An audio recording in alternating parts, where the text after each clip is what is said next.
I want to share with you a reading this morning, and it is from Prime Minister Jacinda Ardern's speech at a memorial service after New Zealand lost 50 lives in a mass shooting at 2 mosques in 2019. We remember that. She said this: "With memory of those that were killed comes a responsibility to be the place that we wish to be, a place that is diverse, that is welcoming, that is kind and compassionate. Those values represent the very best of us. But even the ugliest of viruses can exist in places they are not welcome. Racism exists, but it is not welcome here. An assault on the freedom of any of us who practices their faith or religion is not welcome here. Violence and extremism in all its forms is not welcome here. And over the last 2 weeks, we have shown that. You have shown that in your actions. We are not immune to the viruses of hate, of fear, of other. We never have been. But we can be the nation that discovers the cure. And so to each of us, as we go from here, we have work to do. But do not leave the job of combating hate to the government alone. We each hold the power in our words and in our actions, in our daily acts of kindness. We cannot confront these issues alone. None of us can. But the answer to them lies in a simple concept that is not bound by domestic borders, that isn't based on ethnicity, power base, or even forms of governance.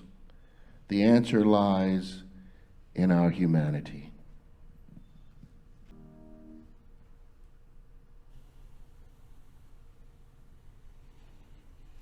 When I was a child, all the adults around me told me that I lived in a world in which I could be friends with anyone.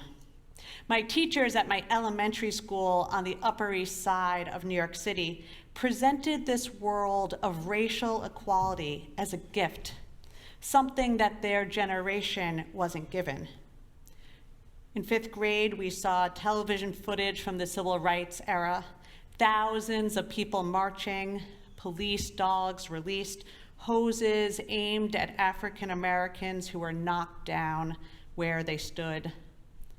The revelatory words of Martin Luther King Jr. We saw video clips of how students our age had been taught to discriminate against each other based on eye color, and realized that discrimination based on skin color was just as arbitrary and wrong. We learned that words like white and black to describe people were not grounded in science, but were meant to categorize and oppress. In language that even young kids could understand, we were taught that racism is simply and soul-crushingly wrong.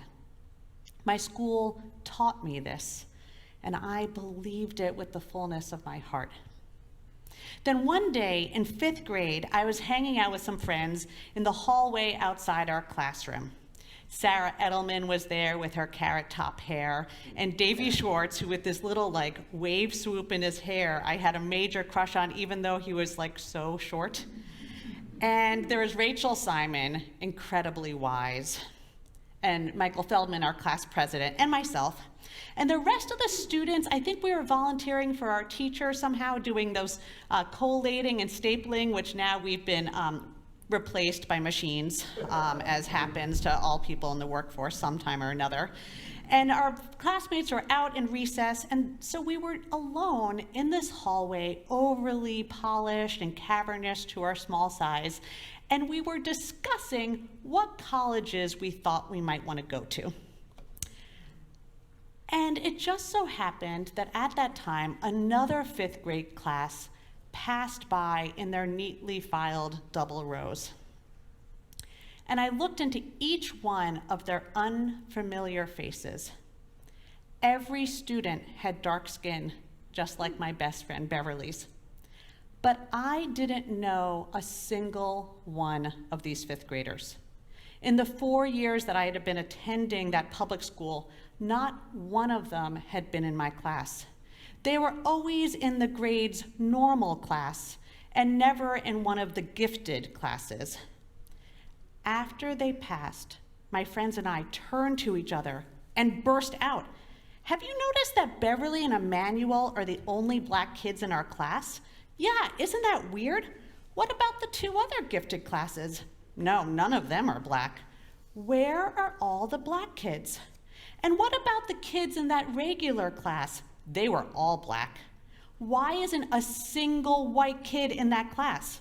Come on, 69 white kids in gifted classes and none in the normal class? 24 Black kids in the normal class and only 2 in the 3 gifted classes? Statistically, it can't be so uneven. The school must be putting them in the ungifted class. Isn't that wrong? Education is super important. How can they do well if they're not getting the quality education they need? I think they're putting them in that class because they're Black. Yeah, yes, definitely. That's wrong. Isn't that, well, totally racist? I stood in that hallway as we let those words sink in, feeling betrayed, incredulous that this school that was actively teaching an anti-racism curriculum was also actively and forcefully segregating students systematically to ensure that white children like me, were the ones considered gifted. How could they? What should we do? We should talk to someone. Who should we talk to? The principal? In my head, I pictured walking into the principal's office. I'd been there once before when no one picked me up. And I knew that first thing we'd have to do was talk to the secretary who was behind this really high counter. And we'd have to say something. We couldn't just walk in and see the principal. And I'd never heard of students asking to see the principal. And I barely even knew who the principal was. And certainly the only time that students and principals met were when the student was in trouble and the principal requested it, not when the principal was in trouble and the students requested to see her. And if we got into the principal's office, what would we say? We've noticed that the African American students are being kept in non-gifted classes. We think this is wrong. This is our school and we don't like segregation. And then I realized, hearing those words in my head, that the principal already knew. Segregation was a choice that she had made and approved, a violent choice that divided us as fifth graders and as a community. I imagine my friends were thinking the same things because all of us had fallen silent. And each of us was shaking our heads. Let's all think about this and figure something out. And we drifted back to class, and we never spoke of this again. I continue to let this memory haunt me. To know myself the betrayal of the values of inclusion, friendship, equity, and community that I cherished. To know myself the betrayal of leadership and how that dissolves trust. To know another type of failure, that though the school was teaching us an anti-racism curriculum, it was not teaching us how to do anything about the racism we witnessed. It wasn't teaching us to confront those in power. It wasn't teaching us how powerful speaking up about racism could be. It wasn't teaching us how to talk to others about what we saw or how to organize others to join us. It wasn't teaching us to be agents of change.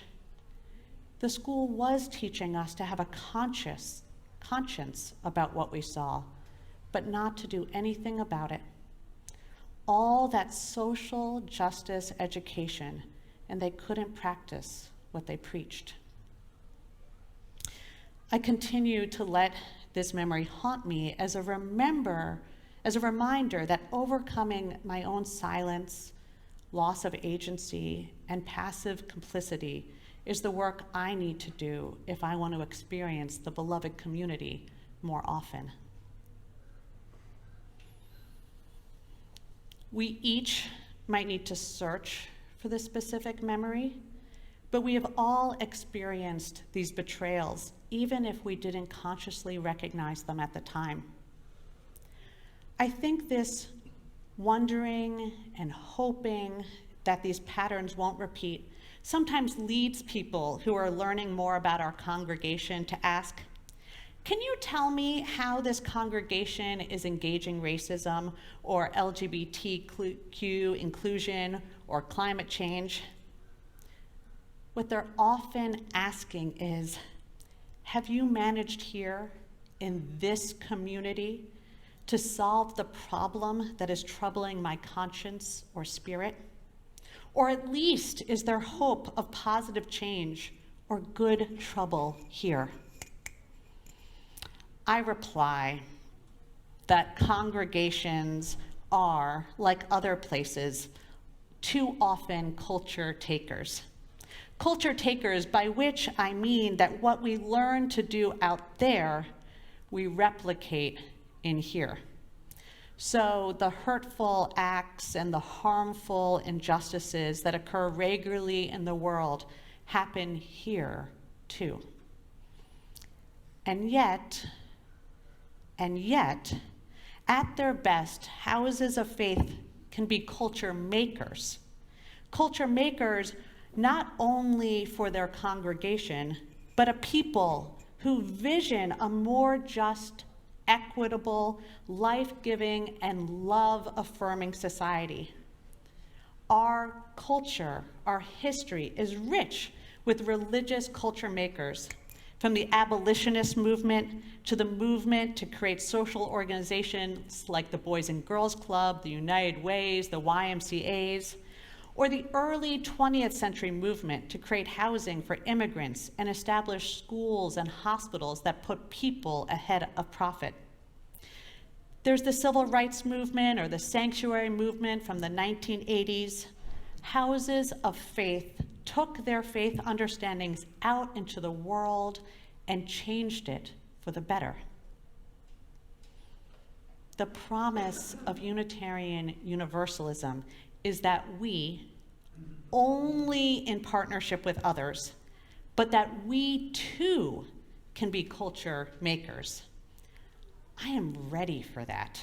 I am looking to live that promise.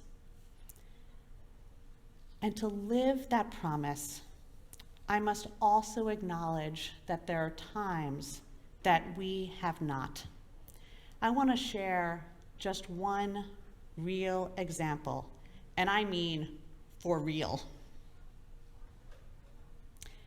In 2019, our Black Lives Matter sign had been stolen, vandalized, and replaced several times.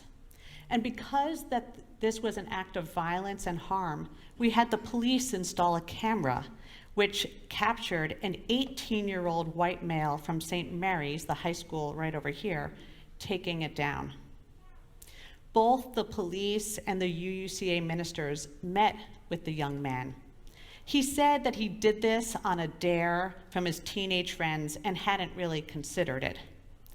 However, people who know that racialized violence in America is regularly perpetuated upon the bodies of Black people understand that similar violence is also directed at the symbols of Black bodies and dignity.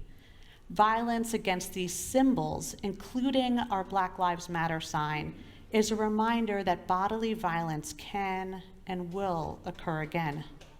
The two forms of violence are inextricably linked.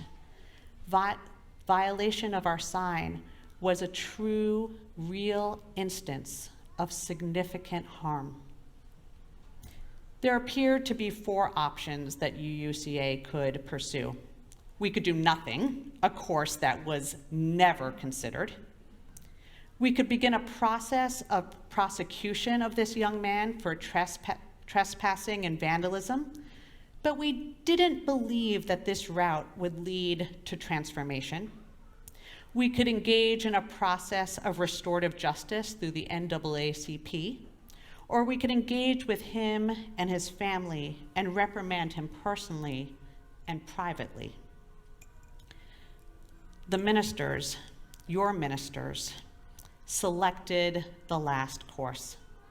There were several meetings with the young man who engaged in a set anti-racist learning plan and issued an apology to those in our church. Reverend John spoke with the principal of St. Mary's, and she apologized profusely, saying that she would further investigate the matter and do what she could. Since that day, our Black Lives Matter sign has not been stolen or defaced. However, members of our wonderful Building the Beloved community group wanted UUCA to invite the Anne Arundel NAACP to lead the development of a restorative justice plan that would include a broader constituency, including the police, the NAACP, members of our congregation, St. Mary's, and the affected community that extends beyond us. When a hateful act is committed against our church, the impact doesn't stop with us. It ripples out. Violence against the symbols of Black dignity are felt widely. The impact merited an equally broad system of accountability. The hope that the BBC held was that if the NAACP was engaged, it would be an important step forward to making restorative justice the norm for all youth in our county, a real change to the larger patterns of harm. Reverend John and I, together, want to acknowledge the impact, the experience of betrayal, the disillusionment of trust, the incongruency between our espoused values and lived behaviors that occurred in this decision of having that crime handled privately. This harmful impact can and does continue to occur again and heartbreakingly again within our community when leaders at all levels make decisions alone. This is especially true when those most affected, in this case, our members of color, were not part of that decision-making process. It deprived them of the right to name what would repair the harm done. We also lost an opportunity for a collective response. And by collective, I mean both the ministers and members of the congregation, but also UUCA and the broader community. No one or two people can fix racism, but with collective agency, I find hope. This example of a harmful, hateful act compounded by out-of-sync and hurtful decision-making shows how harm ripples out, repeating patterns unless intentionally disrupted so repair and healing can occur. Reverend Kathleen Rollins, the interim minister who preceded me, shared many of these points with the congregation about 18 months ago. But the naming and confessing is worth repeating. One of my favorite poems, William Safford writes, "I call it cruel and perhaps the root of all cruelty to know what occurs but not recognize the fact. As a community, I trust and believe that we become more united when we recognize the fact that harm has and does happen between us. Because with that empathetic recognition that we have not been all that we hope to be comes a responsibility. To borrow from Jacinda's Ardern speech, We have a responsibility to be that place we wish to be. A responsibility to be a place that is diverse, that is welcoming, that is kind and compassionate. Those values represent the very best of us. But even the ugliest of viruses can exist in places that they are not welcome. Racism exists, but it is not welcome here. An assault on the inherent worth and dignity of anyone is not welcome here. Violence in all its forms is not welcome here. We are not immune to the viruses of hate, fear, of other. We never have been. But we can be a people who discovers a cure. Our compassion is part of that cure. Our willingness not to take the easy course is part of that cure. Our willingness to acknowledge what has occurred in part is part of that cure. Being in this work together is part of that cure. As Ardarn said of New Zealand, I say of UUCA, when any part of our body suffers, the whole body feels pain. We are one. That means when there is a hurtful or harmful impact on some of our people, we will know that suffering too. And we will work to be united as a community, work to welcome healing, repair, kindness, support, and affirmation. It is still possible to meet these moments. There is still time, not unlimited, to bend the arc of our community more towards the beloved community. To our members of color, we have heard your words and felt your pain. We have also witnessed your contribution and resilience in the face of our individual and collective failures to meet you fully in just and inclusive community. Thank you for not giving up, thank you for giving us patience that we have not merited, and for when you have restored and when you have sought restorative processes with us. It is time for collective work to be the congregation and faith we believe ourselves to be. We need to embody the covenant which calls us to live our values, to contribute to each other's lives. Each line of our covenant says implicitly yet powerfully that we are against harming one another and shifts us towards the ways we could be a blessing towards one another. We have done this before. When we drew a line against racialized attacks on our minister and staff of color, we made clear that while all people are welcome here, but that hateful behavior was not. When we stayed committed to finding a contractor of color for our current construction work, we did not choose the quick and easy course, nor did we let exclusionary and racialized business practices dictate who we work with. And we found a fantastic, diligent, capable, and dedicated contractor. When a hateful gunman took Wendy Winters, who welcomed so many of us at those doors on a Sunday morning, we grieved and we organized and we sought justice, and we did not regret that we helped Maryland ban capital punishment. We do this work every time one of us points out a subtle act of exclusion and another one of us learns and does better the next time. We have capacity to meet challenges with love and integrity. There are more choices to come. Will we repair the harm that has occurred? Will we work to reduce instances of harm? If you're willing to be part of this collective work, I invite you to raise your actual or virtual hand. Take notice, look around. These are your partners. This week, when the worship team was discussing this service and we were considering how to reduce harm within UUCA, Julie, our religious educator, asked if a right relationship team might be valuable.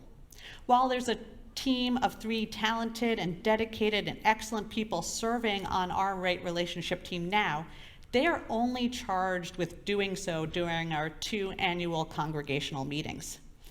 Some other UU congregations have this team year-round, and at our annual National General Assembly, the right relationship team is available to those who have experienced exclusion, an act of oppression, or another hurt or harm. This GA team gives regular reports and reminders, such as this. The conference center only has 3 elevators, but we have 324 attendees who use wheelchairs.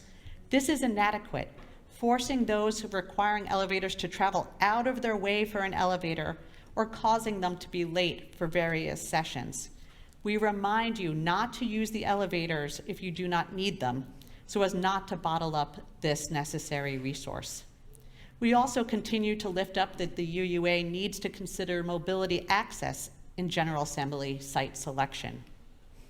These reminders help us pay attention to the patterns of harm that show up and show that there's someone in our community who could help name what occurs and even remind us how we could do better by one another. So I invite you today to consider whether such a right relationship team might help us in harm reduction. We are putting a link up for you to give your input. In what instances or in what ways might a year-round right relationship team help us to reduce and address instances of harm within our community? Dear ones, there is still time to bend the arc of our community towards the beloved community. Share your ideas and input. Bring your healing, repair, kindness, support, and affirmation. May we continue to be in this together. Amen.